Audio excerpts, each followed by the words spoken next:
नमस्कार दोस्तों, स्वागत है आपका हमारी रहस्यमयी यात्रा में।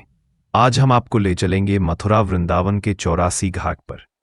ये घाट सिर्फ साधारण जगह नहीं है, बल्कि इनसे जुड़ी कहानियां, रहस्य और चमत्कार सुनकर आपके रोंगटे खड़े हो जाएंगे। दोस्तों, 84 घाट यमुना नदी के किनारे वृंदावन में स्थित है।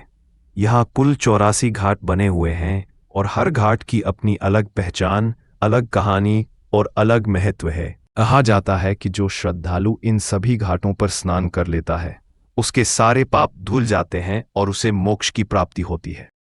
अब आप सोच रहे होंगे, आखिर 84 घाट ही क्यों? दरअसल हिंदू मान्यता के अनुसार जीवात्मा को 84 लाख योनि यानी जन्म लेने पड़ते हैं। इन घाटों का संबंध उसी से माना जाता है। लोग कहते हैं कि इन घाटों की परिक्रमा कर लेने से मनुष्य जन्म मरण के इस चक्र से मुक्त हो सकता है। श्री कृष्ण और घाट। वृंदावन तो दोस्तों कन्हैया की नगरी है।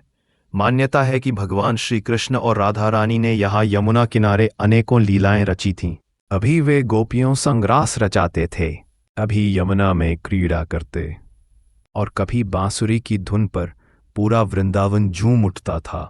इन घाटों पर खड़े होकर अगर आप यमुना की लहरों को देखें तो सच में ऐसा लगेगा जैसे आज भी कहीं से कान्हा की बांसुरी की आवाज आ रही हो। दोस्तों, इन 84 घाटों में से कुछ घाट आज भी बेहद प्रसिद्ध हैं। केशी घाट, यहां भगवान कृष्ण ने केशी राक्षस का वध किया था। 2. चीर घाट, जहां कन्हैया ने गोपियों के वस्त्र चुराए थे।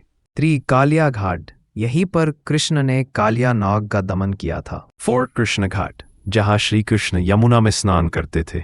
हर घाट से जुड़ी एक कहानी है जो सीधे सीधे भगवान श्री कृष्ण की लीलाओं से संबंधित है। अद्भुत रहस्य और अद्भुत बातें। अब आते हैं उन रहस्यों पर जो इस जगह को और भी खास बनाते हैं।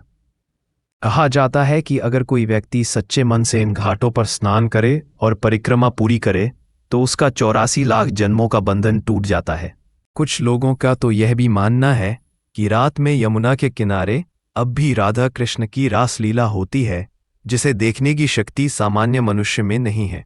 कई श्रद्धालु बताते हैं कि यहाँ अचानक से दिव्य सुगंध, बांसुरी की आवाज या घुंघरुओं की झंकार सुनाई देती है।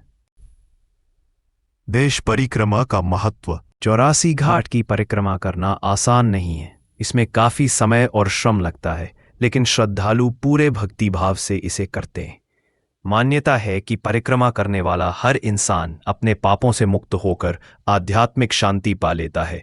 ये आस्था बनाम विज्ञान। अब सवाल यह है कि क्या वाकई इन घाटों का रहस्य सिर्फ आस्था है या इसके पीछे कोई विज्ञान भी छिपा है?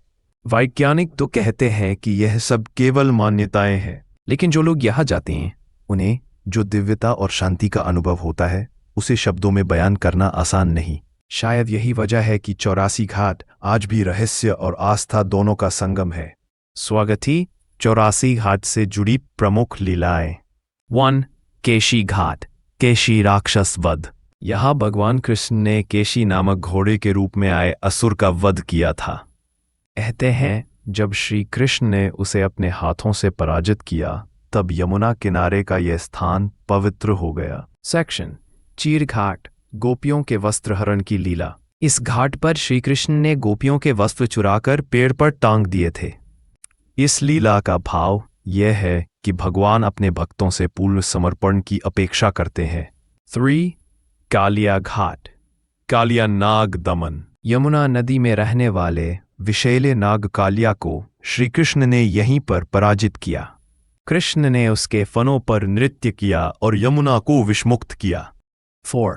कृष्ण घाट, श्री कृष्ण का स्नान स्थल। कहते हैं कि भगवान स्वयं यहाँ यमुना स्नान किया करते थे। आज भी श्रद्धालु मानते हैं कि इस घाट पर स्नान करने से पाप धुल जाते हैं। 5. निधिवन और घाटों की रासलीला। वृंदावन के घाटों से जुड़ी मान्यता है कि रात में यहाँ अब भी राधा कृष्ण की रासलीला होती है। लोग कहते हैं कि यह दिव्य दृश्य देखने की क्षमता मनुष्यों में नहीं है, इसलिए सूर्यास्त के बाद यहाँ कोई नहीं उगता। 6. गोपी घाट और बांसुरी की धुन। यहाँ गोपियां बांसुरी की तान सुनते ही श्री कृष्ण के दर्शन के लिए दौड़ी चली आती थीं। कहते हैं कि आज भी यहाँ कभी कभी बांसुरी की मधुर ध्वनि सुनाई देती है। अर्थ खास रहस्य। कहा जाता है कि 84 घाटों की परिक्रमा करने से इंसान 84 लाख योनियों से मुक्ति पा जाता है। घाटों के आसपास आज भी कई बार लोग दिव्य सुगंध, घुंघरुओं की आवाज और रासलीला जैसी झलक अनुभव करते हैं। यानी मित्रों, 84 घाट केवल घाट नहीं है, बल्कि ये भगवान श्री कृष्ण की लीलाओं के जीवित साक्षी है। तो दोस्तों, यह थी कहानी वृंदावन के 84 घाटों की। यहाँ हर घाट अपने अंदर एक अनोखी कहानी समेटे हुए है। अगर आप कभी वृंदावन जाएं तो इन घाटों पर जरूर जाएं और उस आध्यात्मिक ऊर्जा को महसूस करें जो सदियों से लोगों को अपनी ओर खींचती आई है। जय श्री कृष्ण।